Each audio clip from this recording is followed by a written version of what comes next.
When you hear of Ted Bundy, you think of many things: sadism, murder, kidnapping, rape. These are what we see this primal monster of a person as, because that is what he truly was. Before this, though, he was seen as the antithesis of any of these. But what caused him to snap? As a child, Ted Cole was a self-proclaimed loner, seemingly cast out among his family. He never had a relationship with his real father, and he was raised by his grandparents in Philadelphia rather than his own mother at that age. Are you confident that he will be acquitted here? I hope he will be acquitted. I can't say I'm confident. His mother, Eleanor Cole, had him illegitimately and kept him from his father, and claimed to be his sister to keep custody of him. This caused severe confusion and isolation for Bundy, who remained humiliated by these circumstances and permanently traumatized by these events. His grandparents took care of him, with his grandfather being an essential father figure that Bundy would confide in. Through this, it has been said that his grandfather would abuse small animals, as well as Bundy. And at the age of 6, he was pulled from his grandparents and forced into a family with his mother and her new husband, in which he had to take the namesake of Bundy.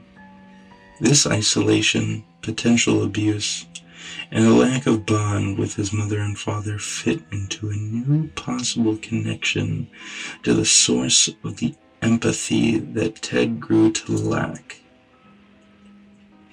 Serving, but we're beyond that now. I mean, I'm just telling you how I feel. But through God's help, I have been able to come to the point where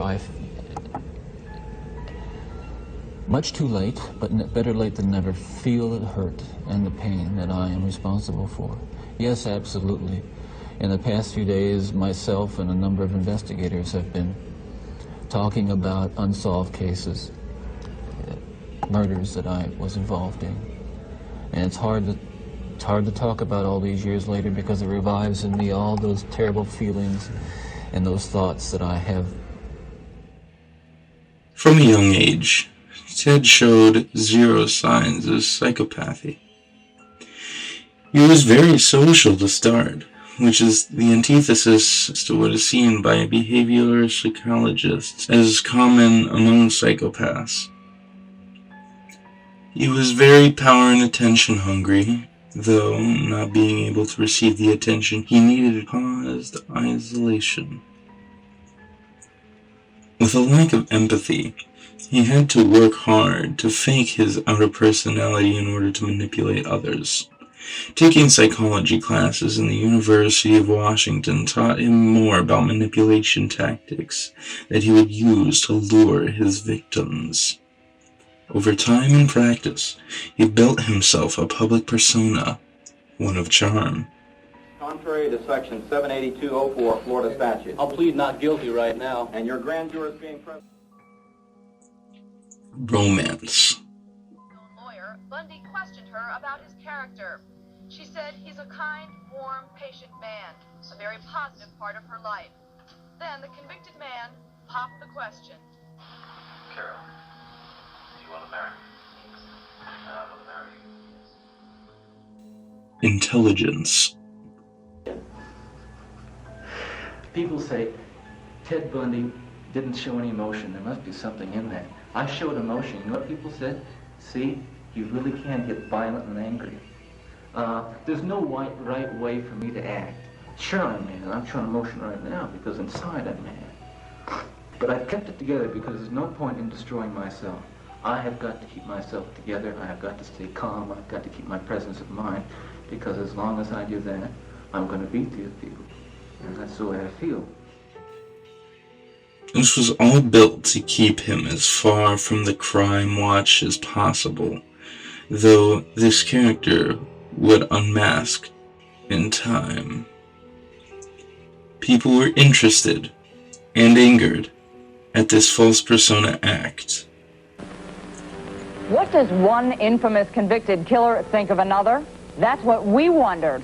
And that's why when I interviewed Charles Manson last week, I asked him what he thinks about Ted Bundy, the serial killer who recently died in Florida's electric chair. Here's that and a couple of other final words from Charles Manson. Bundy's a rumpkin. Bundy's a poop butt. Bundy's his mama's boy. Bundy's out there trying to prove something to his own manhood. That's got nothing to do with me. I don't roll around with people like that. And this was only the start. Tell me how you encountered Ted Bundy. It was October of 1974. I was a pharmacy student at the University of Utah in Salt Lake City. I was at a city park waiting for a bus to take me back up to campus. The bus was late. I told him I was going up to the U, and he said, "Me too, hop in." So I opened the door and got in. The first thing that I noticed was the inside passenger door handle was missing, and he leaned over and pulled the door shut. But I wasn't alarmed. I figured college kid, college car, things fall off. How does he look to you at the time? He looked like a college student.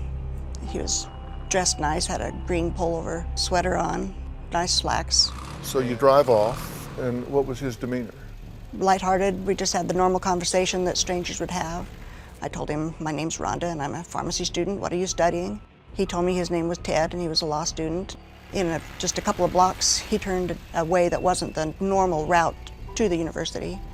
And I asked him about that, and he was very polite and asked my permission if it would be all right if he took a little detour. And I told him he had to run, and we were taking me to the zoo. And he said, "No." I said, "Near the zoo." That road goes over the hill and drops down into. We get to the bottom of that canyon, we should have turned right to go towards campus. And instead he turned left and started driving up another canyon. And as he's driving, he's kind of looking at parking places and side roads. The conversation started to go weird then because he stopped talking to me. And I'm still trying to make idle conversation, and I'm thinking that him, and I don't want to embarrass myself. So I'm thinking of, how do I get out of this situation? And then he pulled into a parking place and parked the car in the car seat, so he's kind of facing me, and he leaned in really close. I thought he was going to kiss me. Instead, he said very quietly, "Do you know what? I'm going to kill you." And he put his hands on my throat and started squeezing.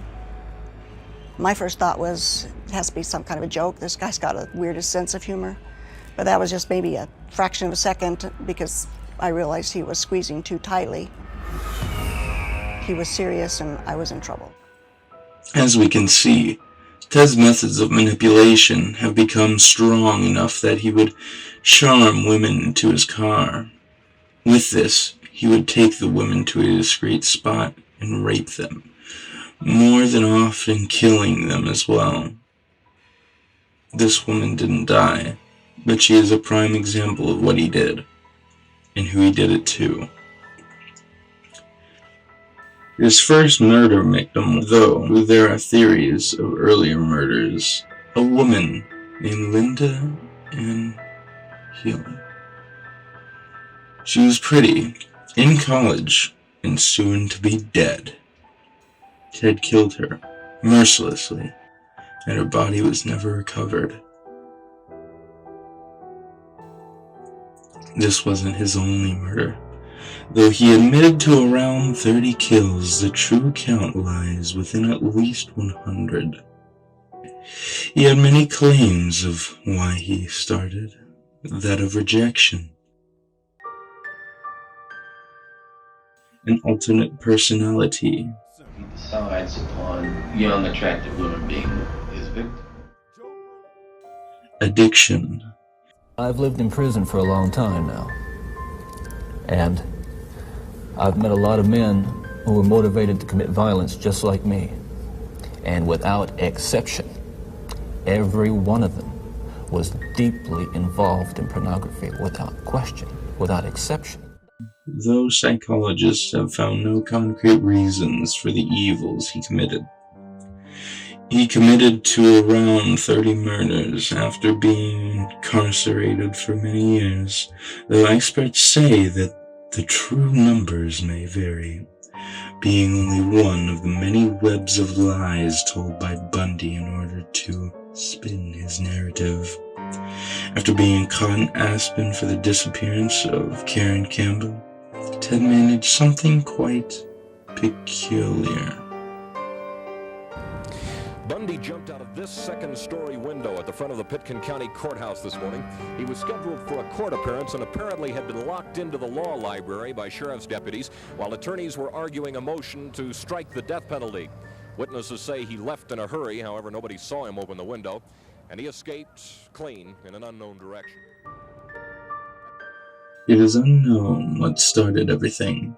The level of manipulation Bundy pulled among even his closest friends prevent us from knowing exactly what happened in his mind that caused him to snap. Nonetheless, we can learn a lot about criminal psychology from what was revealed through extensive research and psychological digging, and that is what interests me, or Zane rather. This has been narrated by Alex Davis from At the Crossing Productions.